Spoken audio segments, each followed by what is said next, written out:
Olá, queridos alunos. Estou tentando gravar esse vídeo justamente para poder auxiliá-los nesse módulo, no estudo da nomeação dos compostos inorgânicos, que são moléculas que estão tanto presentes em coisas não vivas como em coisas vivas, que nós somos extremamente dependentes, como a água, o ar, os sais que saem das rochas.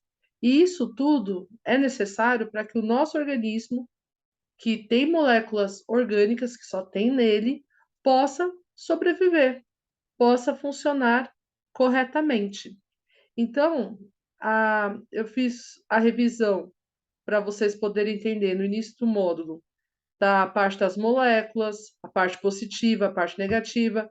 Vou compartilhar aqui já o slide para a gente poder ir discutindo. Espero que dessa vez apareça, porque da última vez que eu cancelei o vídeo, não estava aparecendo nos slides a apresentação.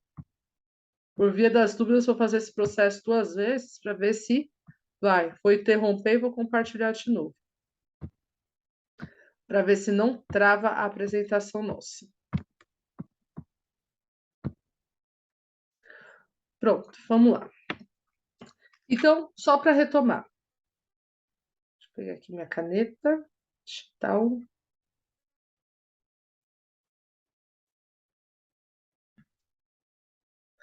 Nós temos nos compostos inorgânicos 4 grupos. Nós temos ácidos, que vamos discutir hoje.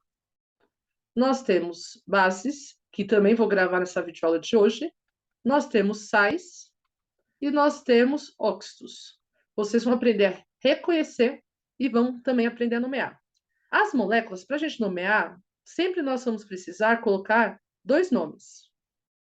E os nomes, eles se referem à parte positiva e à parte negativa da molécula. Como assim? Se eu tenho uma molécula formada por 2 átomos, eu considero sempre que o primeiro átomo é a parte positiva, que seria o nosso cátion, que é aquele que precisa do ar para se estabilizar. E o outro grupo é o ânion. Sempre o primeiro átomo ele vai ser positivo. Então, se a minha molécula ela for formada por mais de 2 átomos, que nem o ácido sulfúrico aqui, o que acontece? O primeiro átomo sempre vai ser o grupo positivo. E agora, esses 2 átomos, eles formam um grupo só negativo. É onde eu classifico meus ânions como monatômicos,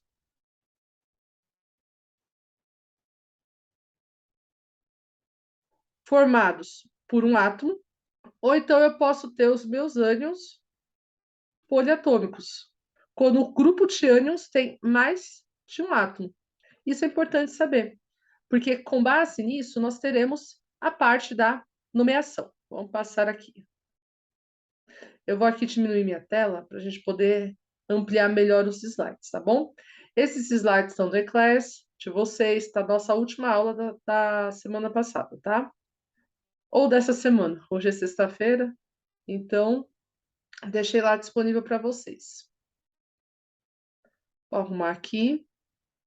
Daí, o que acontece? Os compostos inorgânicos, quando postos em água, eles vão sofrer 2 processos. Ou eles vão se dissociar, ou eles vão ionizar. Todos esses processos vai conduzir eletricidade. Se você colocar uma corrente elétrica, você pode acender uma lâmpada nessa solução.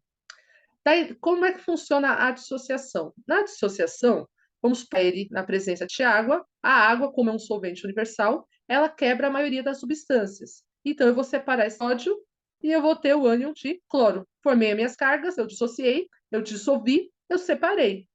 Isso quem vai fazer vai ser as bases e os sais. Eles vão se dissociar quando colocados em água. Ionização também vai gerar carga elétrica. Como é que funciona a ionização? Quando eu coloco um ácido na presença da água, ele tem hidrogênio mais e eu vou ter o ânion aqui de cloro menos. Só que o hidrogênio, ele não fica sozinho quando separado. Ele sempre vai se aproximar de uma molécula que já tem hidrogênio. Então, nesse caso, esse hidrogênio não vai ficar assim.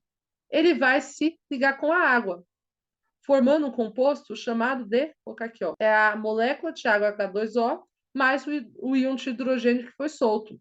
Devido a esse processo, Eu não posso chamar isso de dissociação, porque agora a minha molécula de água também vai fazer parte, ela não vai ser apenas aquela que quebra, ela vai entrar nos produtos, na composição aqui do meu hidrônio. Então, esse processo, que também conduz eletricidade, vai ser chamado de ionização. Essa é a característica deles para vocês poderem saber. Vamos passar. Daí a gente entra na parte dos ácidos, a importância deles econômica, como é que eles começaram a ser nomeados. Por exemplo, na nossa alimentação, todo alimento que tem sabor azedo ou sabor cítrico, ele pode ser chamado de ácido, como por exemplo, a laranja, o limão, o kiwi, a carambola, por aí vai, são tudo alimentos cítricos ricos em vitamina C. Esses alimentos ricos em vitamina C, eles vão ser ácidos, até porque tem o ácido ascórbico na composição da vitamina C. A vitamina C significa ácido ascórbico. O ácido, ele vai sofrer ionização. Um macete para você saber se a molécula é um ácido é que todo ácido começa, a maior parte deles começa com hidrogênio. Então você vê lá, HCl é ácido. Você vê H2SO4 é ácido também. Você vê HNO3, você está vendo um ácido, porque todos eles começam com H. Daí você pode até perguntar, e a água, que é H2O, também é um ácido? Não, porque na escala de pH, a água ela tem um caráter neutro, que é o número 7. No pH, todos os ácidos, eles precisam possuir um pH menor que 7, na hora de a gente identificar utilizando o método de ponte de hidrogênio. Então, os ácidos, eles fornecem um pH menor que 7. Daí, você vai ter que aprender, primeiro você reconhece. Ah, essa molécula é um ácido. Daí a gente vai para a segunda parte. Você tem que aprender a dar o nome dos ácidos. A parte de nomeação ela é muito importante nas ciências. Assim como em biologia vocês aprendem a técnica de classificação dos seres vivos, lá nos 7 critérios de Lineu, na química a gente também nomeia. A gente vai utilizar 2 nomes para poder nomeá-lo. E cada função inorgânica, ácidos, sais, base, óxidos, vão ter uma maneira diferente de você nomear. Basta você saber qual é a parte positiva, qual é a parte negativa e as características dele. Por exemplo, os ácidos, eles podem ter 2 formas de nomeação. Ou eu vou nomear ele como hidrácido, ou eu vou nomear ele como oxiácido, que a gente vai passar um pouquinho mais para frente. Aqui, para nível de curiosidade, nós temos algumas outras especificadas, algumas outras características. Por exemplo, de acordo com o nível que ele se quebra na água, que ele se ioniza, os ácidos eles podem ser considerados fracos, moderados ou fortes. Nos ácidos fracos, nós temos o ácido sulfídrico, nós temos o ácido carbonílico. Isso é importante saber. Nos ácidos moderados, nós temos aqui o ácido sulfúrico e o ácido fosfórico. E no forte, nós temos o ácido clorídrico e nós temos o ácido nítrico, todos eles com importância ambiental. Ambiental não, importância econômica. Por exemplo, o HCl, que é o ácido clorídrico, ele pode ser popularmente chamado de ácido muriático.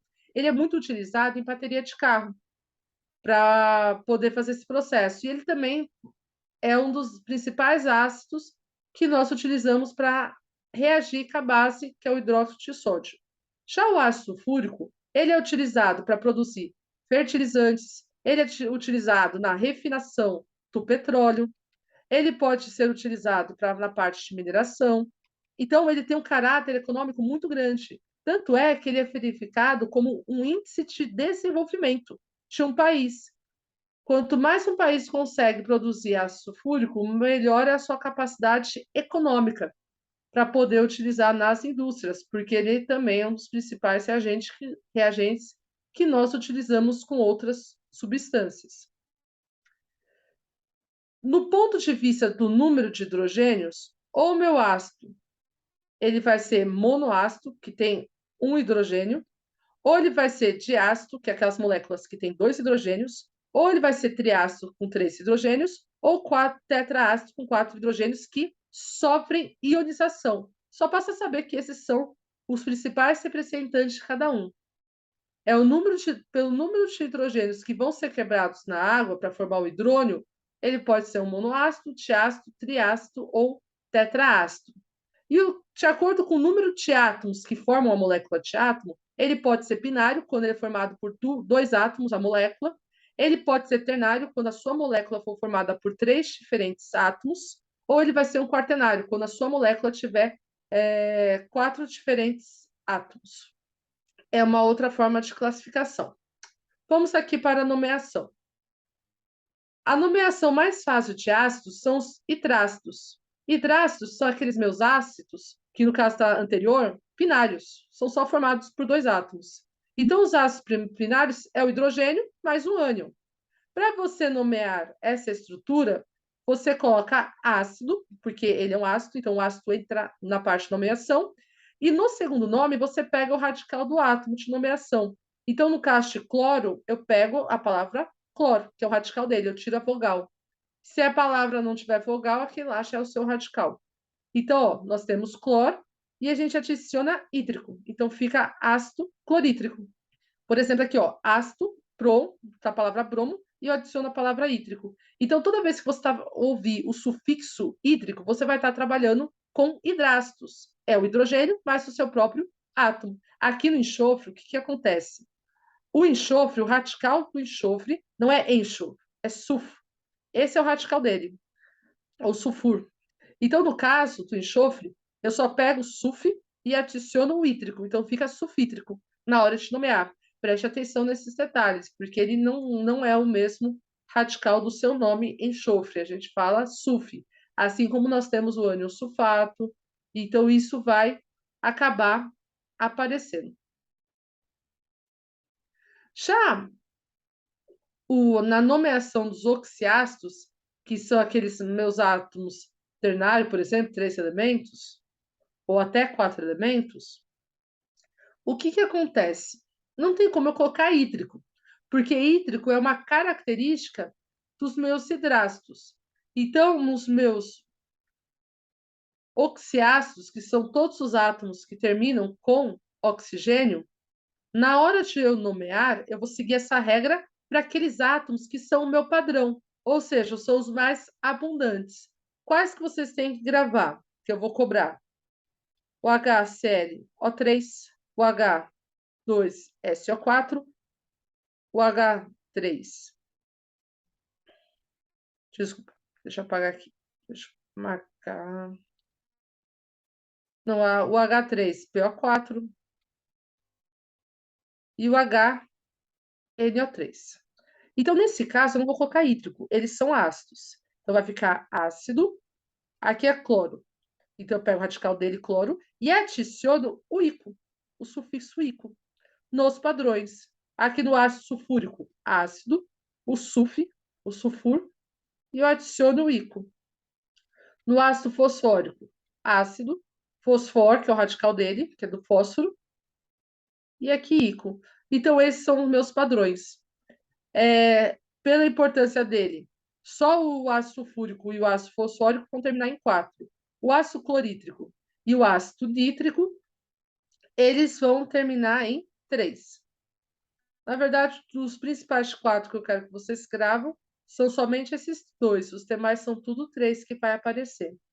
E aqui eu vou ter o meu ácido nítrico. Mas o que acontece? Esses oxiácidos, eles podem ter variação. Então, a minha molécula, vou pegar aqui, por exemplo, o cloro, o ácido clorídrico, é HClO3, é meu padrão. Só que ele pode perder oxigênios. Ele pode ficar HClO2, como ele pode perder mais, ficar HClO, e ele também pode ganhar um oxigênio a mais, são as possibilidades dele. Então, para cada forma de variação, é um nome diferente. Aqui eu tenho o ácido clorico, que a gente já nomeou, e vamos ver aqui conforme a variação. Se porventura ele aumentar o seu oxigênio, eu mantenho o ico, só que eu tenho que colocar a palavra per, porque ficou hiperoxigenado. Então, vai ficar ácido per, porque aumentou um oxigênio, e mantém um outro, perclórico, é o nomezinho dele. Se porventura ele perdeu o oxigênio, eu desço, eu substituo o ico por oso. Então, ao invés de eu colocar ico, eu coloco osso. Então, nesse caso, vai ficar ácido, cloroso. Não coloco o ico, porque ele perdeu. Então, ele não merece mais receber o sufixo ico. Então, ele vai receber no local o sufixo oso. E se ele perder mais do que um, perder dois, que esse é o padrão que vai acontecer, aí ele perdeu demais. Então, ele abaixou muito. Ficou na sub-20 dele. Então, eu vou ter que colocar a palavra hipo também. Então, vai ficar ácido, hipo, porque ele perdeu demais, e cloroso. O osso indica que ele está tendo perca de oxigênio. E o hipo, porque ele perdeu muito. E é essa forma que a gente vai nomear. Vocês têm os exercícios da apostila para poder treinar isso aqui, tá bom? Agora vamos centrar um pouquinho nas bases. Nas bases, como é que você reconhece uma base? São todas as moléculas que vão terminar com hidroxila. Então, você vê aqui, ó, terminou com hidroxila, que é OH, é uma base. Olha que coisa legal. Você enxergou o OH no final da molécula, você está trabalhando com bases. É a maneira de nomear. No nosso dia a dia, as bases de alimentos têm sabor astringentes, que são aqueles alimentos verdes ou caju, que quando você come, vai amarrar a sua boca. Vou até abrir aqui para você poder ver. Você vai comer aquilo lá e vai fazer assim, vai puxar o negócio. Então, é a característica astringente. E no nosso cotidiano, nós utilizamos muito base. Não é só maquiagem, não. Nós utilizamos muito base na parte dos produtos de limpeza. Porque a base ela vai formar o sabão, ela vai formar o detergente, ela vai formar o sabonete, ela vai formar o shampoo, ela vai formar o condicionador. Então, são todas, ela forma o multiuso, ela forma a água sanitária, que tem caráter básico. Então, isso é uma característica das bases. Nós somos muito dependentes dela. Na escala de pH, que vocês vão ver na aula prática, as bases elas têm um pH maior que 7. A escala vai até 14. Então, vai ter pH 8, 9, 10, 11, 12, 13 ou 14. Essas são as minhas bases. E o principal representante é o hidróxido de sódio, que é o NaOH. Ó, você já viu que no nomezinho a gente vai jogar hidróxido. É muito fácil. Na verdade, para nomear o mais complicadinho são os ácidos. As bases não, são mais suaves.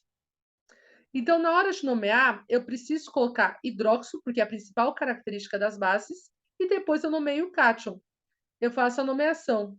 Então, aqui, ó, no NOH é uma base, então tem que escrever hidróxido. E o nome do cátion é o nome do átomo, tá?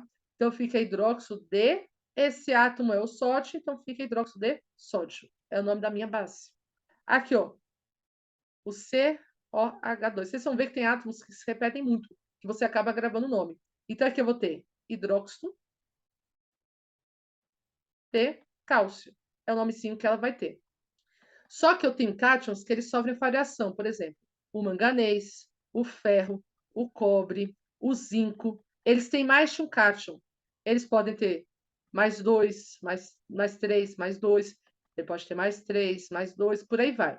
Aqui ele pode ter três variações. Então, esses cátions que têm mais de um representante de diferentes formas, na hora de nomear, tem um macete. Por exemplo, a hidroxila, ela só faz uma ligação. Falta uma ligação química para poder ter estabilidade. Por isso que aqui, no caso do hidróxido de cálcio, o cálcio ele precisa de duas ligações, porque ele tem 20 e quer ser igual a 18, aqui na nossa regrinha dos gases nobres. Precisa ser duas ligações, precisa perder. Como o hidrogênio só precisa de uma, eu precisei utilizar dois hidróxidos para poder anular as cargas. A soma dessas cargas, essas moléculas, sempre vai ser zero, quando eu for somar as minhas cargazinhas. Então, no caso desses átomos variados, vamos supor que eu tenho aqui, ó, MnOH2, se eu preciso colocar o número romano.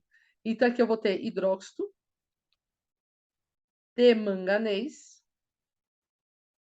2, porque precisou fazer duas ligações com hidróxido. Eu só coloco esse número romano nesses cátions que variam, nos outros eu não coloco. Apareceu átomo variável. Pelo número de hidroxila é o número romano que você vai colocar.